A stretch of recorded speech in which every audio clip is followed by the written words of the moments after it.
It was blatant and palpable falsehood that this ministry, we don't sign agreements or contracts with revenue sharing. That as for us, we are, it's incredible. We are just here to be. Mr. For Ghana, for the nation, for the betterment of the system. You know, here is the BJ show with Boati Newsans. Do well to subscribe, share the link, tell us about the BJ show. And the next thing is, you do also leave a comment. Ladies and gentlemen, you know, ever since that John Dramani Mahama took over as the president of the republic, the main agenda has been of reset. You know, they are trying to reset every system, which is every sector within the country. When it comes to the airport system, you can see some improvement and then you can see some changes still going on. You know, as part of this reset, and I just want to Ablakwa. There is one person called Mr. Fred Kwatin. I said, when you go to the IT department in Washington, Ghana Embassy, you know, Abusuya, Papa Way has been charging money exceeding the amount which is being accepted by Parliament. So when this information came out, there has been a lot of rumors about it. And then you can see some NPP officials talking left, right, center. As if say Sikano, easy. Because Sika Papa Way charge, you know. And then according to the documents out there, you know, this man has been making almost more than $2 million every year. This is possible.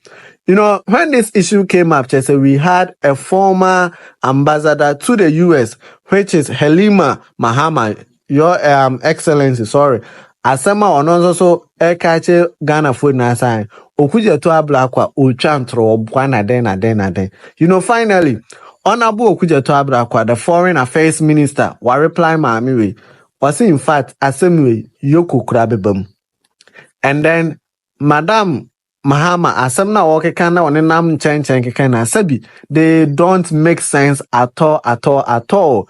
Here is the BJ show. Nyantubo aseniti asema Honorable Okuja to Ablakwa de tuja. £5 when you want your express visas and you pay £45. The ministry gets £7. So it is not true. It was blatant and palpable falsehood that this ministry, we don't sign agreements or contracts with revenue sharing. That as for us, we are, it's incredible. We are just here to be raped. It's here, United Kingdom, if you pay £45, ministry's share, £7. In Europe, if you pay €55, we get €7. United States of America, if you pay $55, we get $7. China, $55, $7. Other countries, $55, $7. It's here, the access contract.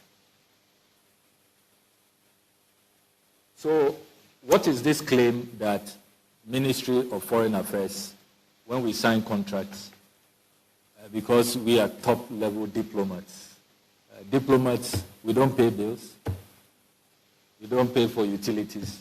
Will ECG spare us that because we are in foreign relations, we are diplomats, so, and because we are signing unconscionable contracts, so don't bring us our light bills, don't bring us water bills. We will not pay our staff. Diplomats are not paid. All of this goes into our IGF. And Parliament has approved that the IGF that we generate, Ministry of Finance takes 66%, and then we take the rest. So, please, we will make copies of this agreement available. And next time you interview her, probably you should be doing the schooling of her. Yeah. She shouldn't be the one telling us that we need schooling. There is another contract here, the BTS contract. And because these are public contracts, I know some of you may raise privity of contract and why am I talking about contracts of other? Yeah, you know me, I stand for transparency. And once you come to enter into a contract with a public organization, citizens can file an RTI request, and these contracts must be made available under Ghanaian law. So the private companies watching and worried that I have brought all their contracts here, and maybe you don't want your wife to know how much you are making. I'm sorry. If you want to keep things private, then do only private transactions. Once you partner with the public, it's a transparent affair.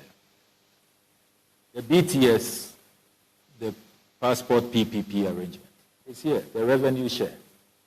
The ministry takes 40%, and then the private party 60%. It's here. BTS is a private party. So where from this claim that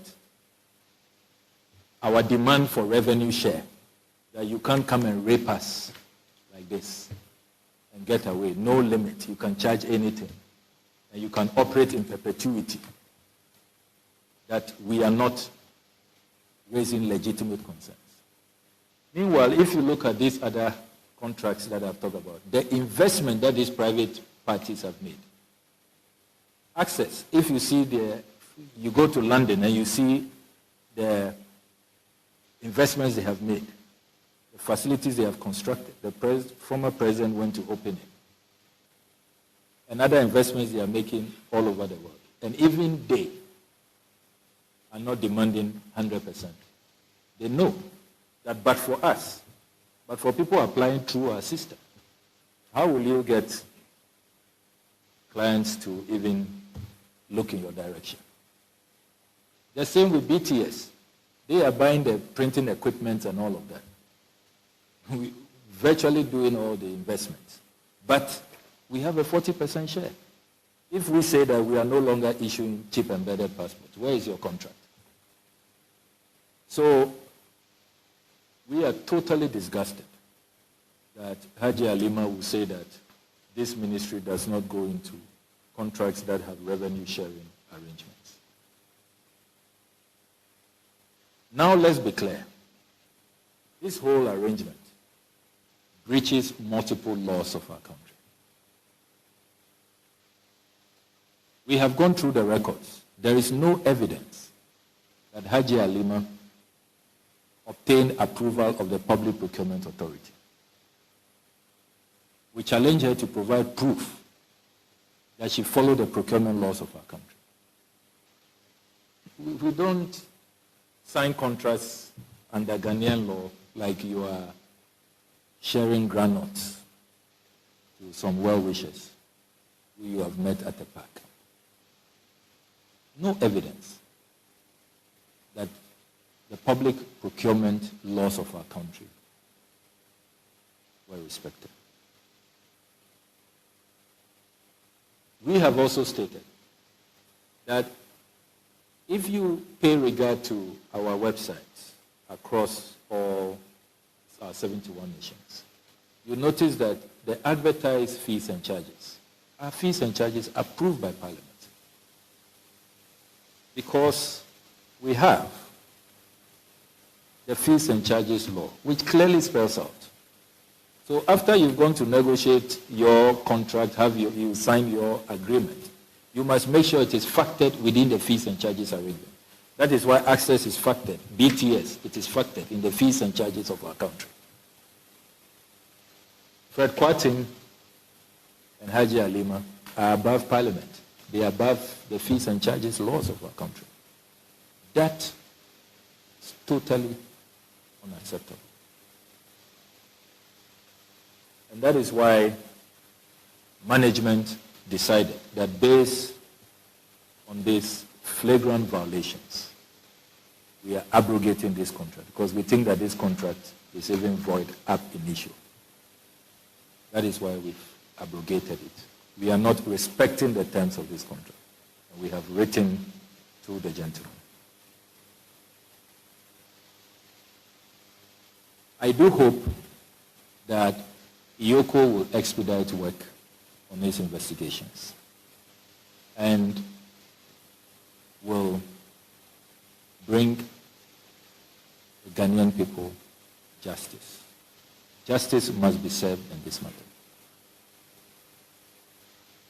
I must also add that the ministry is investigating the terms under which Mr. Fred Kwarteng was engaged as a locally recruited staff. We have discovered very strangely that whereas his application letter was sometime in March 2017, he is holding an employment letter dated 12 December 2016. Fred Kwarteng probably is the first person in the world whose application for employment comes after he has been employed and after he has an employment letter. Really mysterious. And we are also investigating how come due diligence was not carried out. This is a gentleman who had no business being engaged because did not have the relevant legal status to even be recruited. And so if Haji Halima Mahama is inviting us to reveal more about this and to put out more damning findings, we are left with no choice but to do that. We had reserved some of these details for the Iyoko investigations, but since she wants this matter to play out fully in the glare of the public, we have no choice but to respond appropriately, because some of these details we are providing, we thought that Iyoko can deal with them and put out their findings later. But she keeps inviting us with her very, very dishonest, disingenuous media engagements. The final matter that I must respond to in this particular segment. Haji Halima has sought to question the figures that we have put out, saying that she doesn't know how the calculations were done. She should read the statement we submitted to Parliament. We pointed out clearly the traffic, the number of visa applications we receive every year. And we took out the share of FedEx and UPS in Fred Kwarteng's charges. So the profit is clear. It is even a conservative analysis we have done of $4.8 million. And we stand by that figure. It's a very conservative estimate, because it's not difficult. All we had to do was to find out from FedEx, UPS, how much the charge is. We know what Fred Kwarteng was charging based on his own statements. And all you have to do is multiply that by the traffic. And we have the data, which we can share with you. Because we know the people in our system. We have to account to auditors. So it is not difficult at all. You can do the analysis yourself. It is not difficult at all. So I do hope that these engagements have brought clarity to these matters. And the disingenuous statements, the falsehoods being peddled out there, you can help to throw light and bring sunshine. People want to obfuscate matters and make this issue complex. It is not complex at all. It's a very simple matter. The laws that have been breached, the clear diversions. And you see, they disingenuously make statements like, he hasn't taken any money from Ghana. Ghana hasn't lost any money. It is people who came to make payments to Mr. Kwarteng. And then they ask, if they had made a payment to FedEx, to UPS, will we be concerned? First of all, how did he come by this contract? We have laws in this country. We have procurement laws. The naked conflict of interest. I mean, if we are going to be tolerating this, you work in an IT department, you work in this ministry, you see an opportunity, then you quickly go and register a company, then you come to me, then I sign a contract with you. Imagine the passport director sees an opportunity to do the courier services we are doing now. Then he goes to register his own company, then comes to us. And then we are paying him to work at the passport office, and at the same time, we have a contract with him where he's profiting. The point is clear. If this was done properly and had gone through a legal department, it would not have been signed by Haji Halima Mahama. This contract would not have been this unconscionable. We would have protected those who apply for visas. There will have been a clear pricing figure, and there will have been termination clauses. We will have built in this contract accountability measures. So I think that the matters have been well clarified, and I'm willing to take your questions at this point. But before we do that, let me also very quickly say that the ongoing institutional fumigation, as I call it, the overhauls, are going quite well. I have seen a number of videos. For example, this Jamaican video that went viral. If you listen to her carefully, she said she applied 6 weeks ago. We have just done the reforms 3 weeks ago. And so you can see that the mess we're talking about really accumulated over many years. People were only interested in making money, business, signing unconscionable contracts, and not letting the embassy work, and building systems, responding to calls, and ensuring that there is customer satisfaction. The new reforms we are putting in place seek to address all of these bottlenecks. And I want to urge the international community to be patient with us. We are putting in place measures to make sure that all of these matters, which are really legacy issues, which we have inherited, we are going to address them once and for all. And indeed, we are addressing them. We are putting in place new systems that will allow for multiple calls to be received at the same time. We are also making sure that our officers are trained and are more responsive, more courteous on the phones. And we are really overhauling the system, putting in place stronger internal control so that these things are not allowed to recur. We take the view that the reforms that we are outlining will improve our image and will lead to an enhanced image of the Foreign Service, which is a really reputable organization, as you do know, a very distinguished service of our country. And we should not allow a few bad nuts to really tarnish the image of the Foreign Service of the Republic of Ghana. So that's the Foreign Affairs Minister, Honorable Atigya Ablakwa, Asema Wakache Ghana Fonina, through his media briefing. In fact, on someone tells this woman is trying say Obeka Safa some and then there's some contract and new question was a man in a sign. Edi ntina maame ne sign. It's where the yoko for o mesata yo madwuma. Sabi nya chama wontumi nko ana ye che na yeye.